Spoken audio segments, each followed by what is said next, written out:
Rain lashed against the broken windshield as the black SUV skidded off the mountain road, its tires screeching into the darkness before smashing against a tree. A woman's scream echoed through the storm, sharp, terrified, and then, silence. When the rain settled, the only sound left was the faint whimper of a woman trapped inside, her voice trembling, "Please, don't hurt me. I can't walk." Before we dive deeper into this unforgettable journey of compassion, forgiveness, and hope, please take a moment to like, comment, share, and subscribe to MJ Kindness Moments if you believe in the power of kindness, second chances, and the beauty of humanity. When dawn came, the wrecked SUV sat like a wounded animal by the roadside. Inside, Eleanor Chase, one of the country's youngest and most feared CEOs, lay barely conscious. Her designer suit was soaked, her hands trembling as she tried to move her legs. Nothing. Pain shot through her body like fire. She was trapped, alone, and helpless for the first time in her life. For years, Eleanor had built an empire with steel in her heart. People called her the Ice Queen of Chase Industries, the woman who fired employees without a blink and crushed competitors like they were ants. But now, her world had flipped. The woman who ruled boardrooms couldn't even open her car door. As the fog lifted, a man appeared through the mist, tall, rugged, in his late 30s, wearing a worn-out jacket and holding an umbrella. He wasn't the kind of man Eleanor's world ever crossed paths with.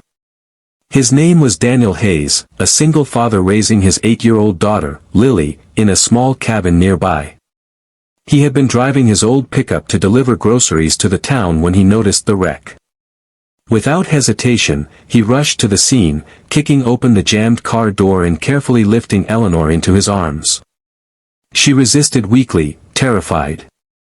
Years of distrust and pride made her snap, "Don't touch me. I can't walk, please, don't hurt me." Her voice cracked with fear and pain. Daniel didn't say a word. He just wrapped his jacket around her and whispered softly, "You're safe now." He carried her to his truck, drove through the muddy roads, and brought her home. His cabin was small but warm, fire crackling, walls lined with photographs of a smiling girl, and the smell of fresh bread lingering in the air. Lily, with her bright blue eyes and messy ponytail, rushed to help, handing her dad a towel and whispering, "Is she okay, Daddy?" Eleanor couldn't remember the last time anyone looked at her with genuine concern. Hospitals were hours away, and the storm had blocked the road. Daniel cleaned her wounds, made her tea, and told her she could stay until the storm passed. She wanted to protest, to demand her phone, her driver, her assistant, but everything was gone. For the first time, the woman who had everything was completely dependent on a stranger. Days passed. The doctor Daniel called from the nearby village said her leg was badly injured, she'd need rest and couldn't move for weeks. Eleanor hated it. She hated being weak, helpless, and stuck in a wooden cabin with a man who chopped his own firewood and fixed his daughter's schoolbooks by candlelight. But slowly, something inside her began to shift. She watched Daniel every morning, how he'd wake up early, cook breakfast for Lily, then head out to the fields, sometimes coming back soaked and tired, but still smiling. There was no luxury, no staff, no power, yet there was peace. Every night, he'd read bedtime stories to Lily, his voice full of love and warmth. It was the kind of world Eleanor had never known, one where kindness wasn't a transaction, but a choice. One night, when she couldn't sleep, she overheard Daniel whispering a prayer beside the fire. "God, please give me strength to raise Lily right, and thank you for bringing someone into our lives who needed help." Eleanor felt her throat tighten. Nobody had prayed for her in years. Nobody saw her as someone who needed help, they only saw the CEO, the woman who never broke.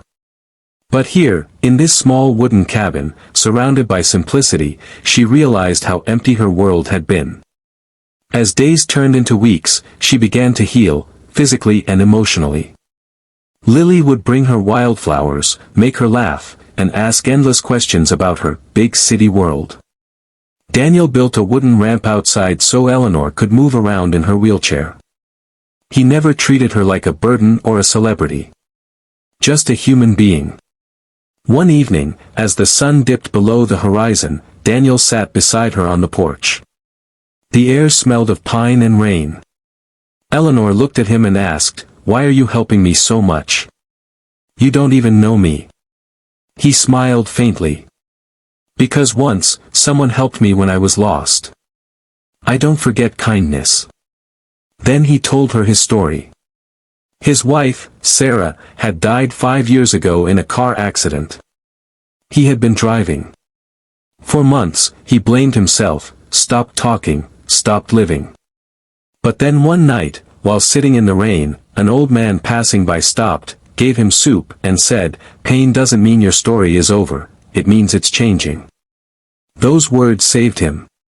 Since then, Daniel had lived simply, raising Lily and helping others whenever he could. Eleanor sat quietly, tears welling in her eyes. For years, she had believed that power and control protected her. But now, this man who had lost everything radiated a peace she had never known. Winter faded into spring.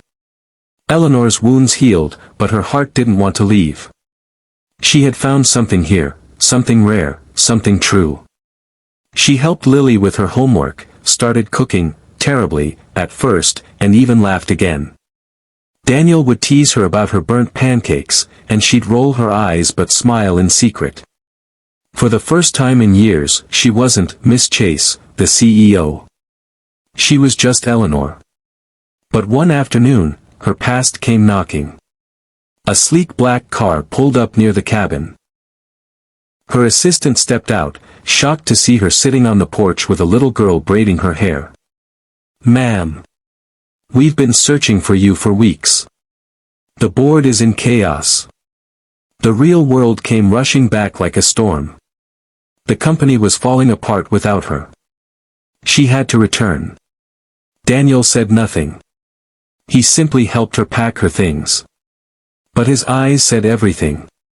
That night, before leaving, Eleanor stood by the fire where it had all begun. "You saved my life, Daniel," she whispered. "Not just my body, but my soul." He looked at her with that calm, steady gaze. "You don't owe me anything. Just don't lose what you found here." When the car drove away, Lily ran after it, waving. "Come back soon, Ellie," she shouted. Eleanor smiled through tears. She didn't know when, but she knew she would. Months passed. Back in her office, Eleanor's world returned to its cold rhythm, meetings, deals, deadlines. But something had changed. She began treating people differently. She listened. She smiled. She started programs to help single parents and employees struggling with loss. Her board was stunned. The Ice Queen had thawed. One evening, while hosting a company charity gala, she saw a familiar face in the crowd, Daniel, dressed simply, holding Lily's hand. They had come because the foundation she started had reached their town. When Lily spotted her, she ran across the hall shouting, "Ellie." The entire ballroom turned. Eleanor laughed and hugged her tightly. Daniel walked up, a quiet smile on his face. "Looks like you've been busy saving the world," he said softly. She looked at him, eyes glistening. "No, just trying to make it a little kinder." That night, under the soft glow of the chandelier, they talked for hours, about life, pain, forgiveness, and love. The world around them faded. Two people who had met by accident, who had saved each other in different ways, now stood side by side, no longer broken, but whole.